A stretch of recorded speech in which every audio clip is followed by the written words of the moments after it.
Hi, I'm Kerry with Best of Us. I received an email the other day that I think is pretty common. People look at their situation as they approach retirement and they say, do I have enough to retire on?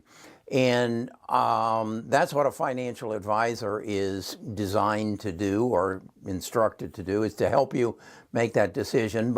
And having been a financial advisor, I have a pretty good idea how you go about it. So I put together a spreadsheet, an Excel spreadsheet that kind of answers that question, and I'm going to show it to you here in a second. What the question was, I have $300,000 that we have saved, husband and wife, primary breadwinner, and a sporadic working wife. Do we have enough to retire? So what I did was basically calculate what the Social Security might be, what kind of return on investment you might get off of $300,000. And again, that's based on how you invest it and your risk tolerance and where you're comfortable. And then what are your annual expenses? And I did some research, and there have been some governmental studies that put a handle on what it costs to live. And all of these assumptions are based upon those costs of living, and as well as that you're out of debt. If you got $300,000 in retirement assets, you're probably out of debt. So what they look at is your home. And with your home, you're going to have maintenance, you're going to have utilities, you're going to have property tax and insurance, and they estimate that to be somewhere in the neighborhood of $1,200 a month. You're going to have an auto.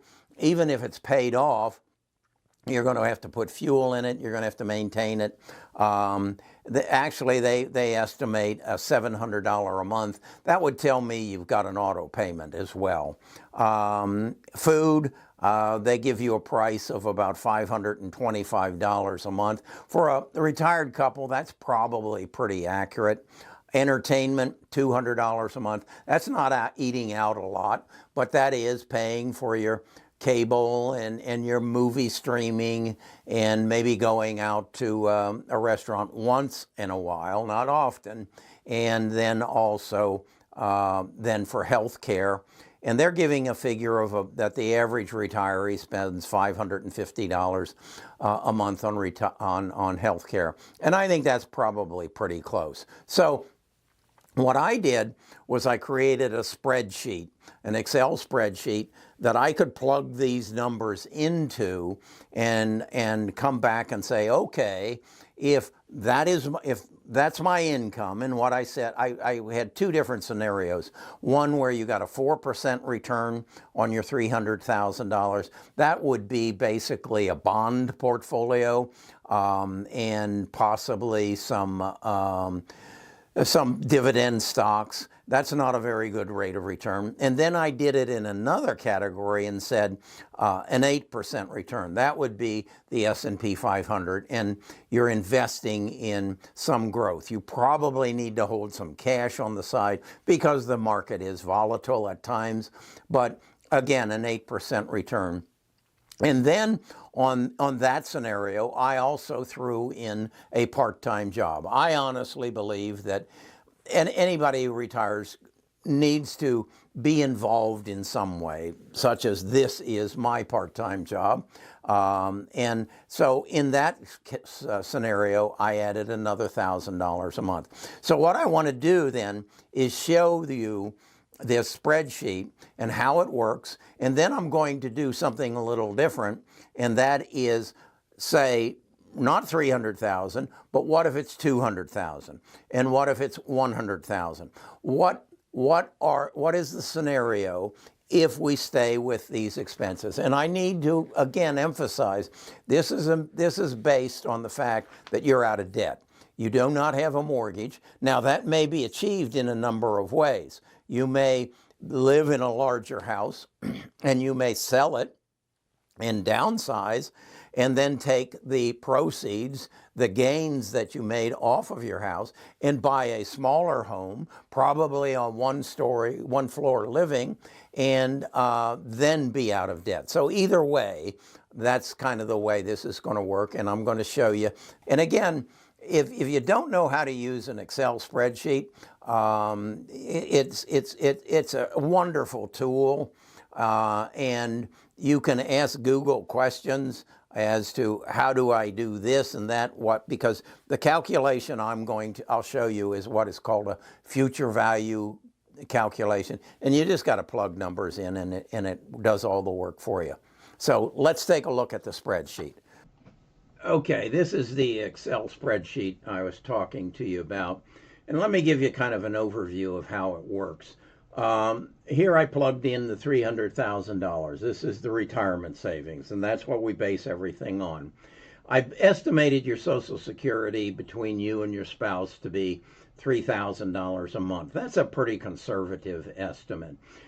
Then I said on this side of it that you're going to get a 4% return. Over here you can see I put an 8% return.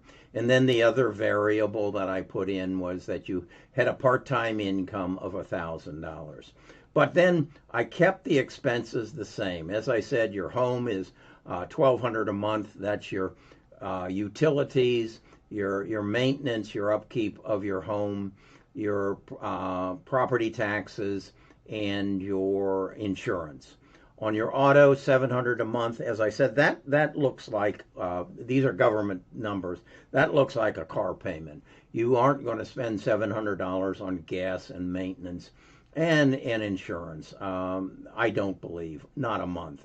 Food, $525. If you're feeding just 2 people, and as long as you're not eating Kobe steak and lobster and having surf and turf every other night, that's probably going to take care of your food. And entertainment, as I said, this is not lavish entertainment. This is maybe going to a movie or something, maybe dining out once a week. Not too heavy, not too good of dining. And then your health care, I think that's pretty accurate. That's $550. When you put in your health insurance, and what I'm counting there, if you're retired, part of your Social Security goes to take care of your Medicare, and then any supplement programs that you might have. So that comes up with a expense of $38,100 up against a income of $48,000. So you can see you've got about $10,000 of overage. And what I have said is you then take that $10,000 and you invest it on top of the $300,000 you have for the next 10 years. That'll take you to 75. Why I stopped at 75 is these expenses start coming down as you get older. You don't eat out as much. You don't use as much as an entertainment. You don't buy a new car.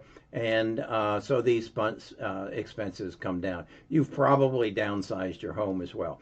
But what I've done then is said, if I do add $10,000 a year to my $300,000, I'm going to have $563,000 at the end of that 10 years in my retirement savings. I then go over here and do the same scenario, but again, I've got an 8% return, so rather than make $12,000 a year overage, I've got 24, and now my money grows to almost $1 million after 10 years. Then the next thing I wanted to do was say, okay, what if I don't have 300,000? What if I only have 100,000? What do these numbers work out to be? And as you can see, I still have a little bit, about $2,000 of overage. I still invest it at 4%, and over 10 years it compounds, and I end up with $170,000. So I'm better off. But I am living rather frugally, and I have no debt. Over here, if I'm getting 8%, my 100,000, I'm adding almost $8,000 to it a year, and my 100,000 grows to 300,000. Now, when we put in $50,000, something interesting happens. we're actually coming up short by $100 a year, which is no big thing. But because our 50,000 is compounding, and all we are costing us is $100 a year, our funds grow nonetheless, as you see it does here. It's when you get down to, well, Kerry, I've got $20,000. With $20,000, we're actually able to survive.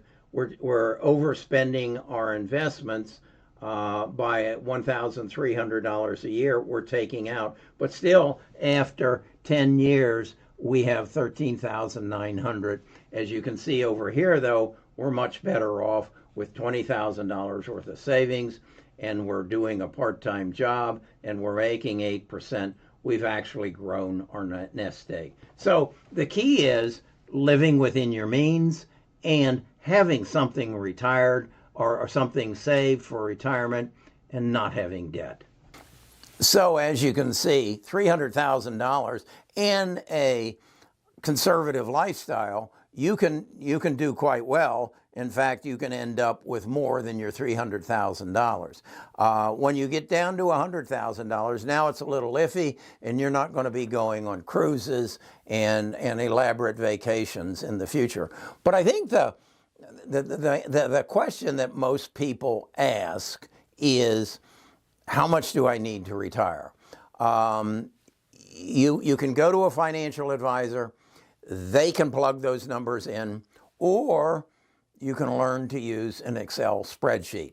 What I'm trying to figure out is how I can make this Excel spreadsheet available to you with all the formulas stuck in, and all you have to do is change the numbers. I can do that over on my investors platform. Maybe I'll put it up there some way, and I'll get back to you on that. But that's my take on, can you retire on $300,000 of savings? Again, the key part of that is the other side of the equation. How much are you going to spend?